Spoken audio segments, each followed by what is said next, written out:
Yeah, what's good, y'all? It's your man, the Bigga P, and I'm here to talk about what just transpired tonight on this pay per view. But before I go into that, first and foremost, I want to say rest in peace to the late great Smoking Joe Frazier.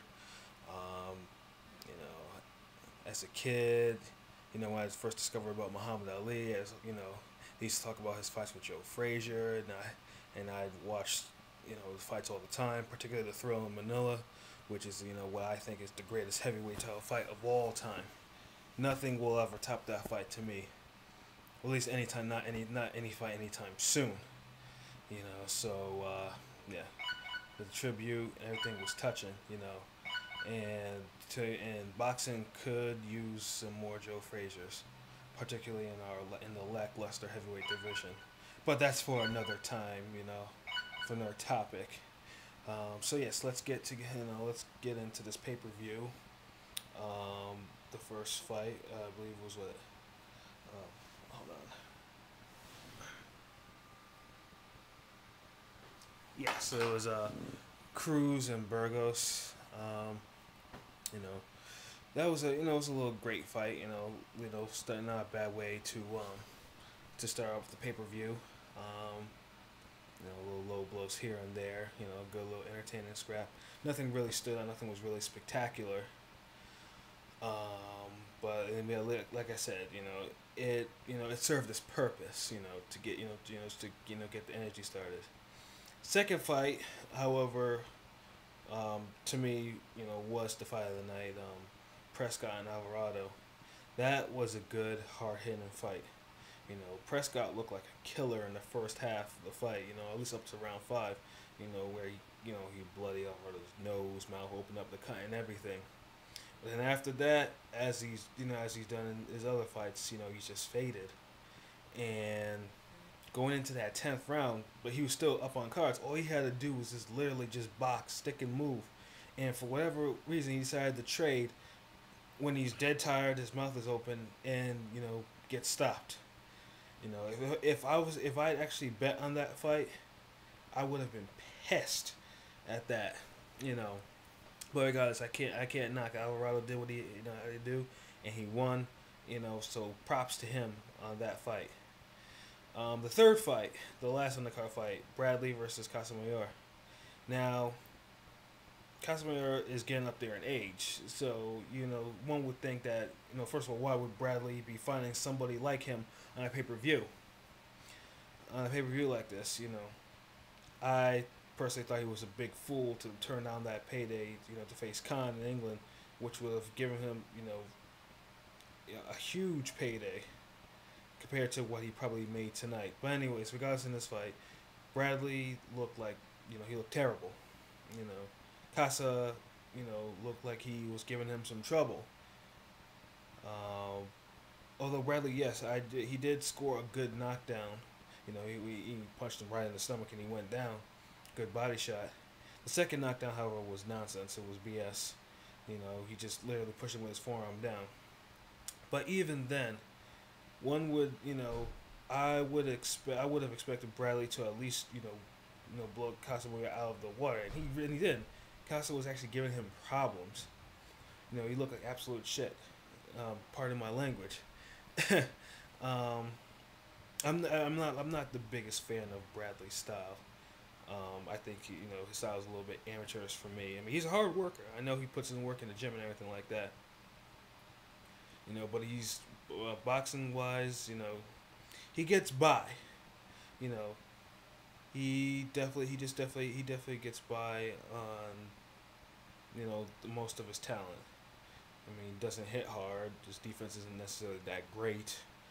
Um, he seems to have a decent chin. And like I said, he's a hard worker. Clearly he keeps himself in shape. But there's something about his style. It just made the more refinement. But regardless, for someone who's seeking a fight with Pacquiao or Floyd, this fight was not a good way of actually getting people interested in the fight. I mean, the fight ended not because Bradley, stopped Casemiro, mostly because Casemiro got tired. He's old, so Bradley, it was a very unimpressive stoppage, so to speak. So I mean, my case, for Bradley, he should just go fight Khan and go from there. Because Pac and Floyd, had they been in the ring with him, would have absolutely had a field day. Would have like destroyed him. So now on to the main event of the night: Manny Pacquiao versus Juan Manuel Marquez.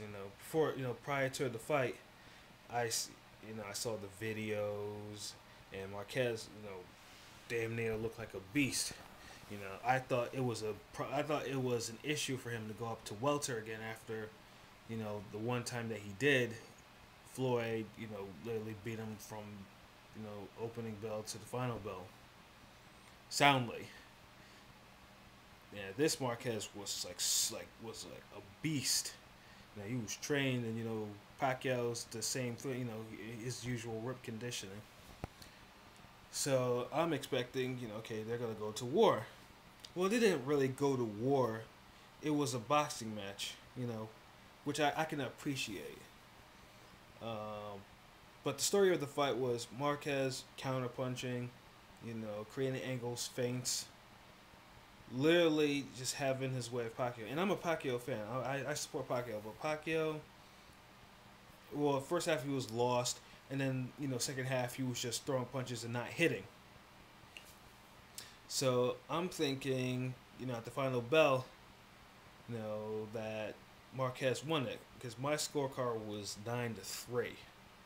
I had the fight 9-3 for Marquez, and as I see everyone in the ring, I'm thinking to myself, I wonder if they're gonna rob Marquez tonight.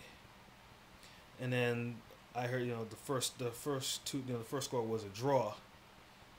And I'm like, here we go. And then after that, I hear 116, 112, and 115, 113. 8-4 and 7-5 for Pacquiao. Are you serious? I was like, you've got to be bullshitting me. Pacquiao did not win that fight by any stretch of the imagination. I'm a Pacquiao fan. He looked terrible in this fight. He swung, he missed. Marquez was counterpunching. He put on a clinic.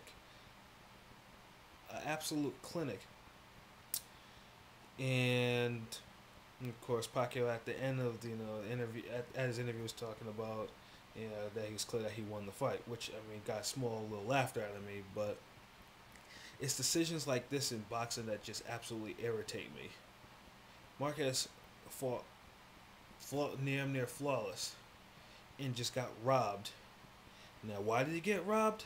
Obviously, because they're looking ahead to future Pacquiao fight. Namely the Floyd Manny fight.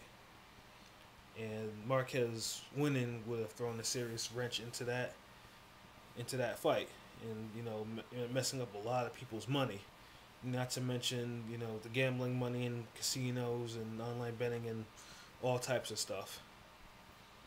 But I don't blame Marquez for just leaving the ring after that. There was no reason to stick around. Why? And the boos from the crowd pretty much, justified and solidified what happened tonight. I hope, Bob was talking about there's going to be a Pacquiao Marquez 4. Why? I mean, it's just going to be the same result. If Pacquiao has to face Mayweather by then what's that fight going to prove? What's that, what type of, who is going to care about that fight? I won't care about that fight. And I think highly of both fighters, but I don't want to see a 4 fight between them without Pacquiao at least going after Mayweather first or some other fight. But yeah, it was a flat rabbit, and it was just another event in a long line of disgraceful boxing decisions that that's happened all through history. It's not the first, and it's not gonna be the last. What can I say? So yeah, those are my thoughts on the pay-per-view. Pay-per-view was entertaining. Overall, I had no problem with it. Um, but that result just really killed it for me. And I hope somewhere along the way Marquez gets an opportunity to right that wrong before Pacquiao retires. And hopefully, when that fight is made, it's more significant than just scheduling it for May without any type of significance behind it. All right, I'm about to load this up and then afterwards put on some sweats and find some late night eats or something, and probably go on the forum some more and talk about this fight, which I know is there's a lot of controversy already on this, and it's gonna be interesting to read and to discuss and whatnot. So, have a good night, y'all. Peace.